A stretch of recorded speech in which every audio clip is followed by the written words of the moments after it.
Hello guys, চলুন দেখে আসি এত মজাদার নাস্তা কিভাবে বানালাম। দেখতেই পাচ্ছেন কত সুন্দর হয়েছে। চলুন রেসিপিটা দেখে আসি। ভাত দিয়ে যে এত মজাদার নাস্তা হয়, না খেলে মিস করবেন।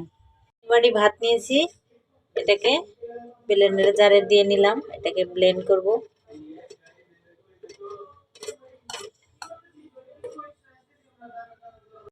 করা হয়ে গেছে, এখন একটা পাইপিং ব্যাগে ভরে নিব। এখন আমি এগুলা এই যে পলিথিনে ভরে নিছি, এইভাবে ফুটন্ত গরম পানিতে দিয়ে নিব।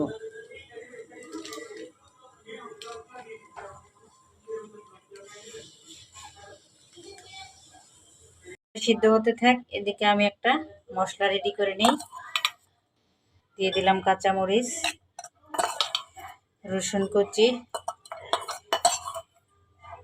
ধনিয়া পাতা কুচি, সামান্য চিনি, সামান্য লবণ, এক চামচের মরিচ গুঁড়া, শুকনা মরিচ দিয়ে দিব। টমেটো সস দিয়ে দিলাম, সয়া সস, লেবু রস,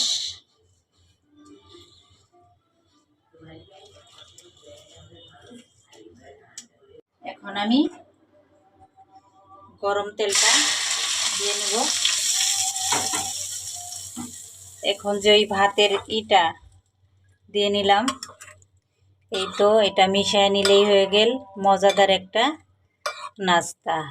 এই নাস্তাটা খাইতে কিন্তু ভীষণ মজা, একবার হলেও বানিয়ে খাবেন। এই তো।